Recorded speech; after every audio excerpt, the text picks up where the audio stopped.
Good.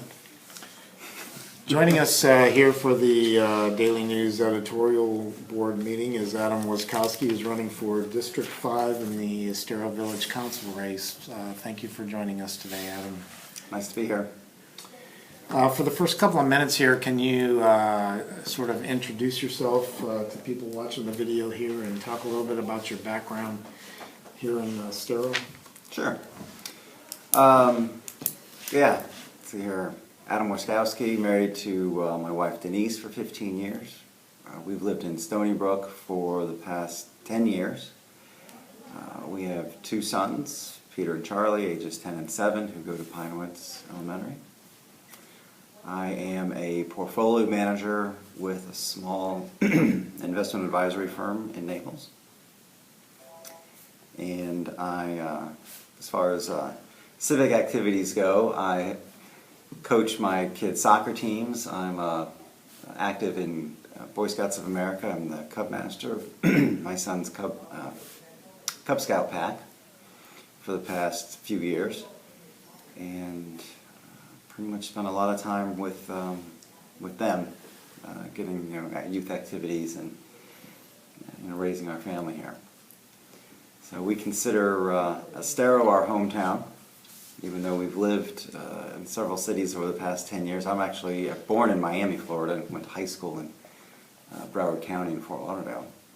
But we've moved here 10 years ago when Denise's parents, well, actually a little bit after they moved down first. And then she finished graduate school and then we moved down. But, yeah. So, what got you interested in politics or the city council race specifically?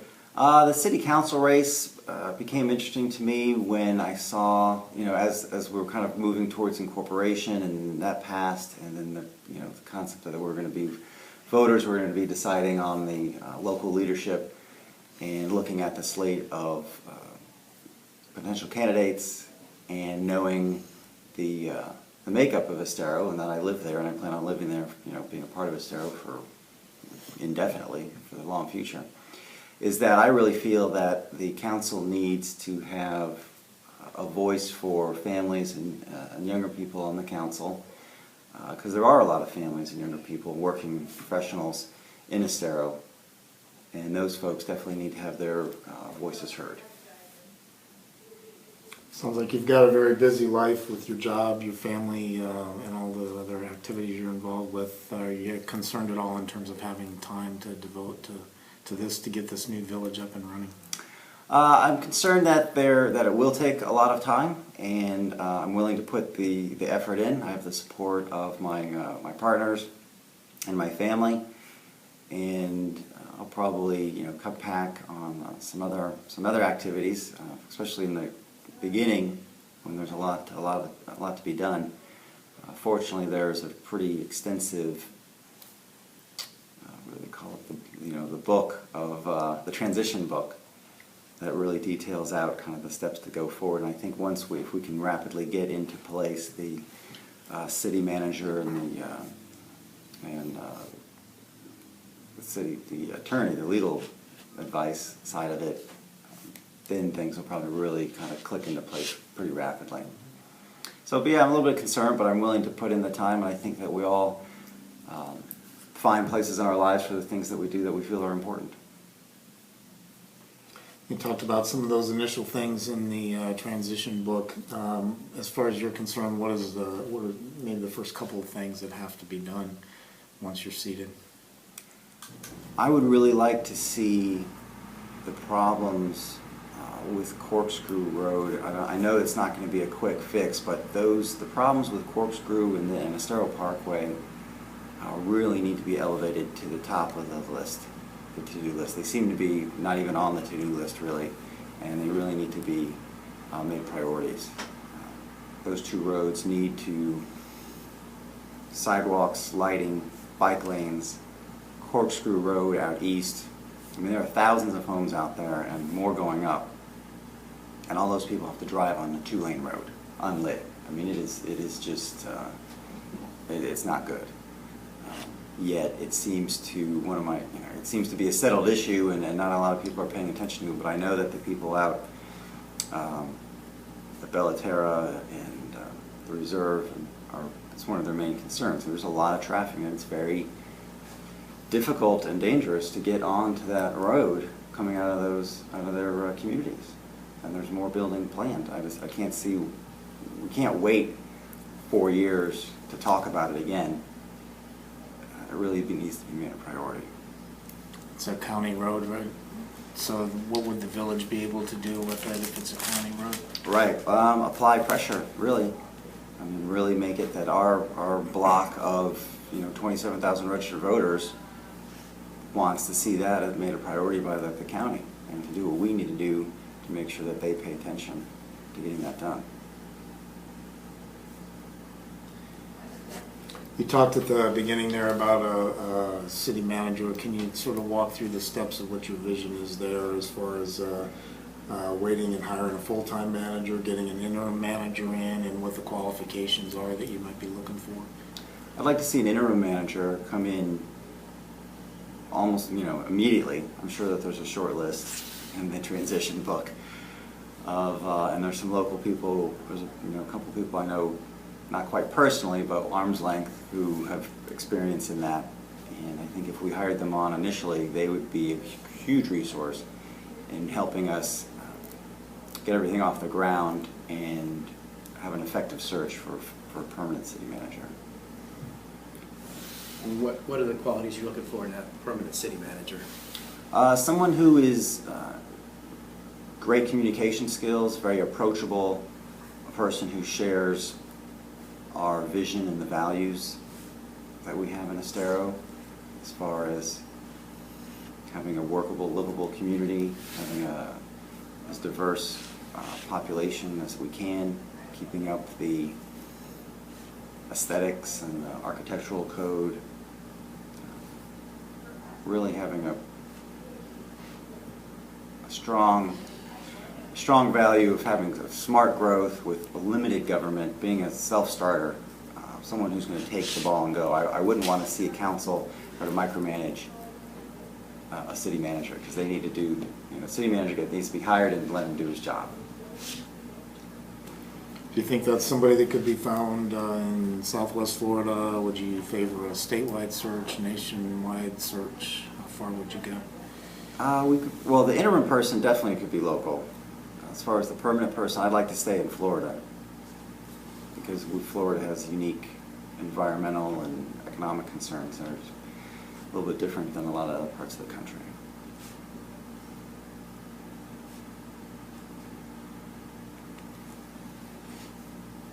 As far as departments that you think the village might need coming out of the gate, are there any departments that you would push first to try to create?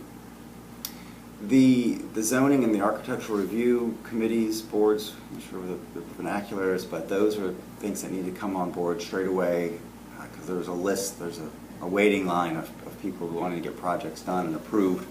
Right now, with the current, where we're at in the real estate and the economy and everything, there's people wanting to build stuff all the time, so that's really quick. I'm very much a large proponent of a true government-light concept. Bonita Springs claims to be it, but with its own police force and 70 full-time employees, and so I'd like to be lighter, very light, in that the council needs to set up the necessary boards, but we don't need to solve all the world's problems and go overreach into just being all things to all people. We're a small community. We need to have a small government that is approachable and effective. If you add in 15 boards that have their own committees plus the council, you just add layer upon layer upon layer before you get to the council. I mean, there's 7 council people for 25,000 voters. I think that's a pretty good ratio in and of itself. Were you active in the drive for incorporation, or did you kind of get on board with this after you saw that incorporation was a reality? I got on board after it was a reality. So the ECCL has laid a lot of the groundwork, done a lot of work up to this point. What's their role going forward once the council's in place? Well, they, as a resource, as a touchstone, all the folks that had been, I would hope to see a lot of the folks that had participated in that look to be part on the, active on the committees that we form. But definitely the buck stops with the council, because it's the real deal as far as sunshine laws, the voters voting as opposed to, kind of a self-appointed community activist group of that have been basically talking to each other and working on their own ideas, together inside their own communities. And now we're getting to a point that we definitely need to be much more representative of all the voices of Estero. How do you go about encouraging the public to get involved, beyond the people that are already involved, such as the ECCL? How do you reach out to the rest of the community and bring them in on this thing? Well, that's always difficult. People lead busy lives and have things to do, so you really try to look for people who have interests in particular topics or issues, and encourage them as you meet them to get on, to come out and pick a committee.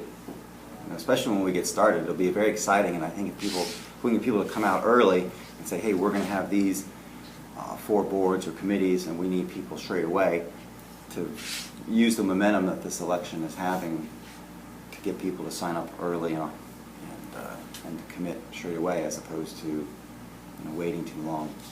But to strike while the iron's hot, I guess. Brent brought up the ECCL. You talked a little bit about that. At some point, since this is going to remain an active group, there may be situations where they bring stuff to the council. They've been involved for a long time. Would you expect them to have undue influence on the members of the council just because of their established past? I'm sure they'll have a great deal of influence on the council. Is that good or bad? It depends on if they're truly representing the greatest good for the greatest number of Estero residents, or if they are going to devolve into a special interest group. So if they've already got 3 of their guys on, there's probably going to be 2, 3 more.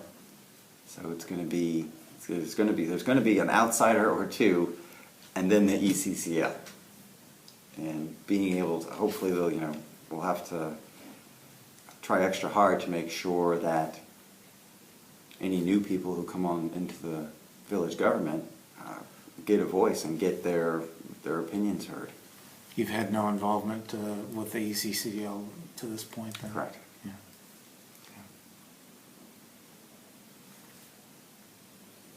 I want to step back to the government light for a second. Coming out of the gate, how many employees would you anticipate the village would have? 5. Who are you looking for? What do you got? I think I saw in the, because the only thing they've released to everybody is the transition book summary, which is 25 pages versus this 300-page book that some of them have access to and they keep referring to. But I think the mindset really needs to be approachability, transparency, broad representation, and the most good for the most people, okay? In addition to keeping the council small and effective, is going to be trying to outsource and economical to outsource as much as possible. I mean, do we need to hire a city attorney, or can we get a retainer from a firm? I think that would be better than a full-time person. The city manager, that's a different story. That person has to be an employee. There's a couple of administrative people. But really, I'm very different than everybody else up there. A lot of these other guys have had a lot of experience in politics, where they were from up north. Some of them a long time ago, and they seem to come on, and it's like, we're a small village. We were doing pretty well before incorporation, I think. We started to have some problems with Benita And some of us started to feel that the county may have not been listening to us very well, so that kind of gave some momentum to incorporation. So we incorporated, but we're not incorporating now to have 22 committees, 15 full-time employees, and to just, we want to keep it quiet and small and livable, and it's more of a concept of what do we need, what does the council, how big does the council need to be in order to have an effective role in keeping up the quality of life for Estero citizens. Not to come in and just have a bunch of grand plans and build and that kind of thing. It's difficult to be the small, maybe even anti layers of government and taxing bodies candidate when you're asking to be part of that operation. Your background as a financial advisor, is that going to translate over in any way in terms of you taking a special interest in the budget? The budget and any kind of financing, short or longer term notes or bonds that get issued, I might be able to add a little bit to that, but it's hard to foresee exactly what any particular person's background or expertise is going to have, because you can't really predict what issues are going to come up. But I think, again, having my background, which is unique on the board, would help add professional diversity to the board. You mentioned the importance of having somebody with a family and someone with kids on the board represent. What sort of things are needed for families and kids in Estero that aren't here now, if anything? Having a more direct voice or line representation of things that are going on with the school board, busing perhaps. School bus stops were a big issue, a year ago or 2 years ago? I'd like to see Estero Community Park completed. It's not really complete, it's sort of on the back burner. More, and this really benefits everybody. I mean, it doesn't have to just be children and family, but making sure that in our plans we're having plans for parks and green spaces and more dog parks. Really, we've got the one. I think that would be that's a low cost kind of thing that enhances livability if you do those kind of things. It doesn't always have to be a city center or a new historical park. Yeah, we mentioned some friction with the county. One of the issues that we hear about has to do with impact fees and the county's setting of impact fees at a certain level. Where do you think the proper level of impact fees should be? The proper level is definitely subjective. I think that there's probably information out there that one could use to indicate hey, what does it actually cost to extend a road, to widen a road, to put in the pipes, all this kind of stuff. And that cost really should be reflected in the true cost in impact fees. The impact fees should reflect the true cost of the development. I mean, the concept. Sometimes people are like, oh, if the impact fee is $10,000, that suddenly will make it unaffordable for people. Well, people who are on the line for affordability if they're buying a home, they're borrowing the money, and $10,000 in a purchase price, $15,000 a purchase price turns into $25 a month in your mortgage. It's not a make or break, but they like to throw that out there. It's like, oh, it'll suddenly be unaffordable if development actually pays its way in getting the infrastructure needed for said development. But that's their job. Developers will always ask for the moon and come down to something more reasonable, and it's up to the council to make sure that we're not getting that they're paying the true cost of the impact fees. So if a county study, for instance, said impact fee should be $12,000, you say charge $12,000 as opposed to 25% of $12,000, which is maybe what the county's policy has been. Right. Yeah, they lowered it way down in an attempt to avert the real estate collapse, which is just spitting into the wind. I mean, no one could have done anything. And they ended up just kind of shooting themselves in the foot, because what did get developed, and especially the past couple of years when it came back, well, now we're short. So that was pretty short-sighted, and that was probably, I'm sure there was some influence from developers as far as, oh, we have to have low impact fees, and then people will suddenly buy houses in a recession.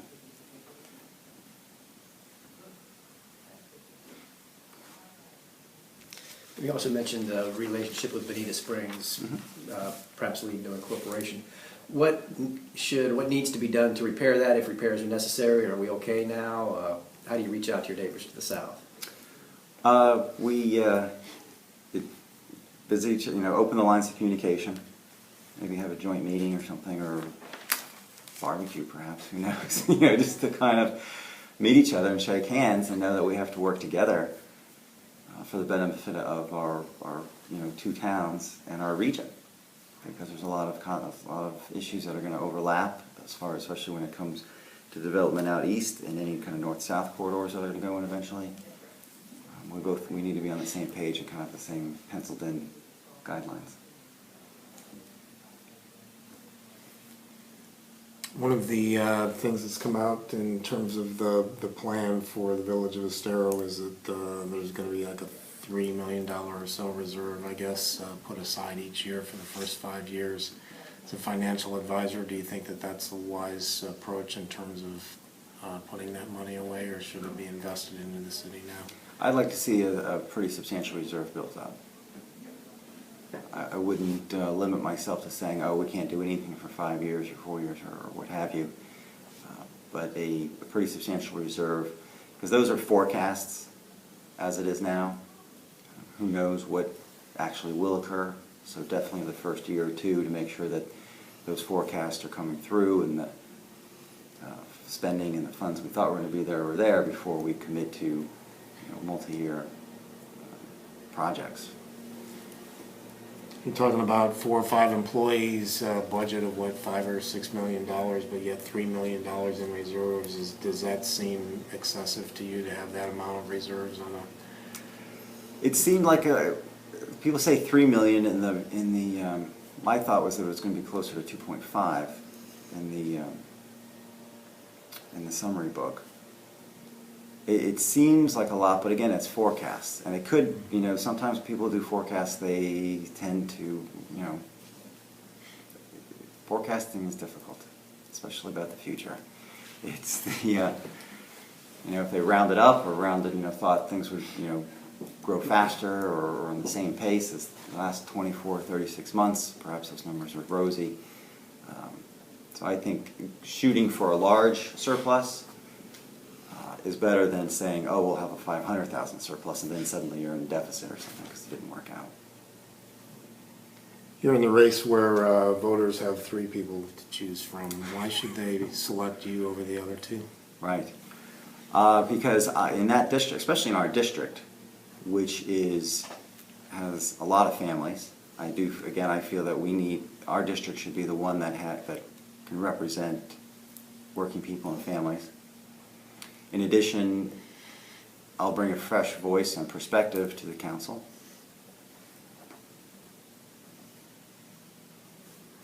And those are really the main ideas. Besides that, it's like there has to be somebody on there who's a check for growth, government growth for government growth's sake. It just seems like it makes me nervous on how much they seem to suddenly feel that needs to be done right out of the gate when a lot of things were going pretty well initially. The council, I believe, needs to have the attitude that they're a guiding force, not a driving force in Estero's growth. Keeping up the aesthetics, ensuring the architectural standards, the livability, the sense of community with the ability to have bike lanes and sidewalks so that people can get out and move around are critical. And it's concepts more than one of my opponents can come out here and give you a laundry list of what's happened, what's on the list so far, what the minutia of the details on who to talk to on what and stuff. And that's all things that have been learned, or that are learned through the system. And I think that anyone who is going to be coming on is going to have to learn, there's always a learning curve. And people got to start sometime. This is my hometown. I'm 43. It's, there needs to be a space for younger voices in our region, in our community.